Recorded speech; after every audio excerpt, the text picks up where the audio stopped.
welcome to the Two Bit Cipher podcast. I am your host, D Breeze, aka Petty Picasso. You already know, back here in the lab, and it's been a minute. Y'all know how I do. I'll be honest with you. I got to get on a better podcast schedule. Hopefully, y'all are still out there and want to listen. But I'm gonna work on that. Send me some ideas. Actually, how about y'all?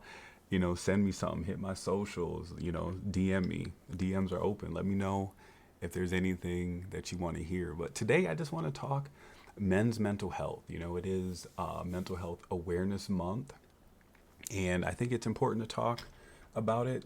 With for the men. And disclaimer: I believe that mental health is equally important. But I have a deep understanding for men's mental health. I have been somebody who experienced some trauma at a young age, almost all the way through damn near my whole life, and I understand the struggles, that men go through. And I've talked to, here in the later years, many men that, about mental health. And it's very similar, no matter what our backgrounds, how different our backgrounds are, we've experienced the same things, right? We have, the same struggles, and the struggles are, obviously everybody has their own struggles, but I believe that men have their own. It's kind of grouped up, and women have their own, and that's just how I feel, and, I just want to touch base on, a few important things that I think are very, crucial for men and their mental health. So let's get into it. Number one, acknowledge your mental health. Whether it be good or bad, just check on it. How about that? We'll just say check on it. Get in a routine of, checking on your mental health. No matter how spaced out it is or how close it is, just don't leave it to dry. And another thing, when I say acknowledging your mental health, one thing that I do is, or one thing that when I first started was, I wasn't able to answer the question, like, what is mental health? I had no idea, which is crazy. For like the first, 30 some years of my life, I couldn't answer what mental health is. And I think when you get to the point where you can answer that, because you can understand that towards yourself. For me, mental health is the health of my emotions, my feelings, my brain, my heart, all those things, and I think, I like to simplify things. I try to keep things as simple as possible, and as so it's understandable. There's a lot of shit, I feel like, in the world today that is just, I can't understand the shit. I'm not even gonna lie to you. And if I can't, I know that there's some other people that can as well. So my content is based on simplicity. I try to keep things short and sweet and to the point. And I think everybody can understand, the health of your heart, right? The health of your feelings. Like, how are you feeling? So if I ask you how you're feeling, you can answer that question. You know what I mean? And if I'm a person who's feeling, I guess bad, I'll tell you, well, I'm not feeling good. Okay, so my mental health might not be great right now. How are your thoughts? For me, I can get into some dark spaces. So if I'm in dark spaces for a long time, I know my mental health isn't good. But to me, like I said, that's still understandable. And, like I said, for me and, a lot of men, it was never acknowledged. It was never talked about or anything like that, and I feel like women do a lot better job of, at least acknowledging their feelings and talking about it with, other people. I think women do a great job of that. And I would love to see men, doing more of that. Just get together with your peoples and talk about it. Ask the question, right? How is your mental health? What is your mental health? You know what I mean? Things like that. So, number two, I think it's extremely important to find a safe space.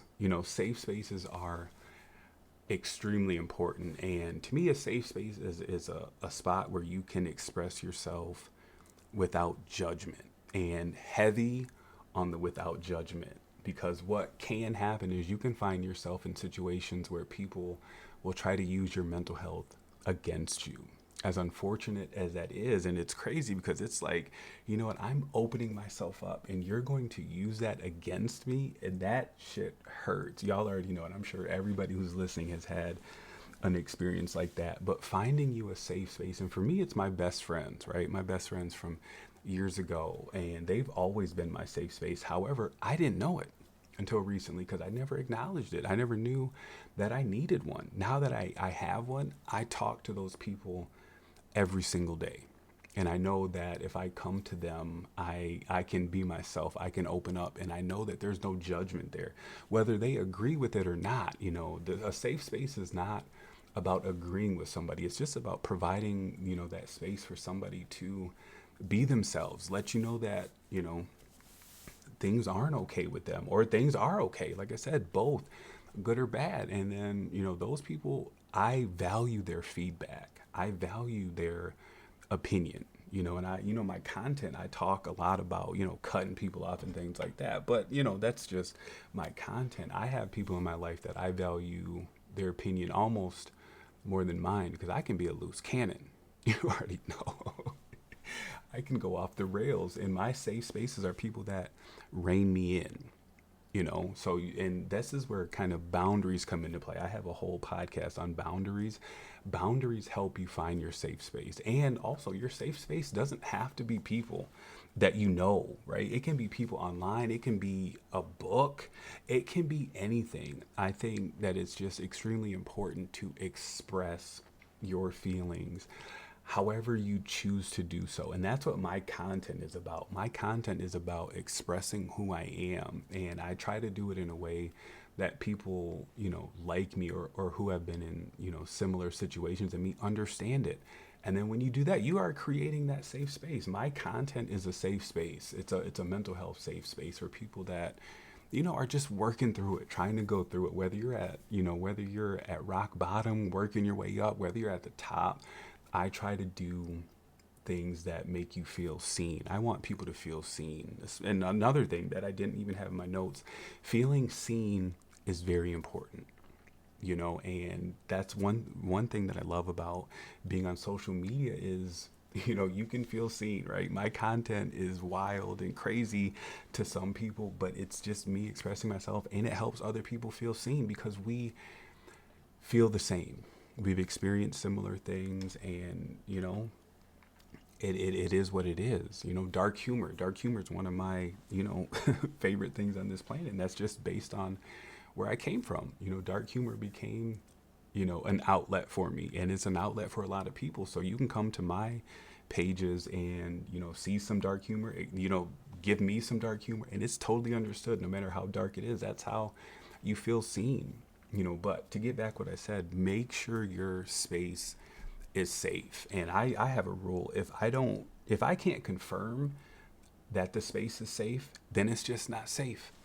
And that's all that there is to it, right? I don't have time to finesse the space, and you'll know right away. Like, you can tell by how somebody's looking at you, their responses and things like that. But just make sure it's safe, make sure it's free of judgment, and you can just be yourself and use your safe spaces as often as possible.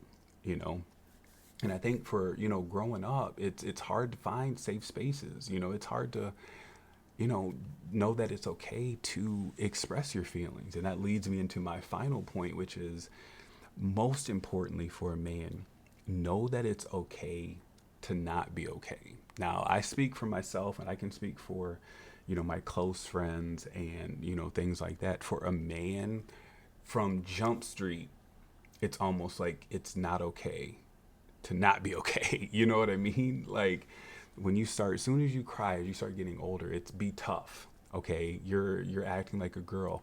I don't even know what the fuck that means, right? But when you're a kid, that hits home, right? When you're an adult, I'm in my 40s, I don't even know what the hell that means.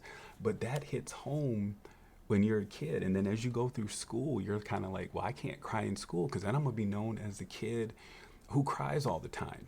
That shit adds up, and it leads to some extremely dark thoughts and dark places. And if you don't get a hold of that, you can lose yourself.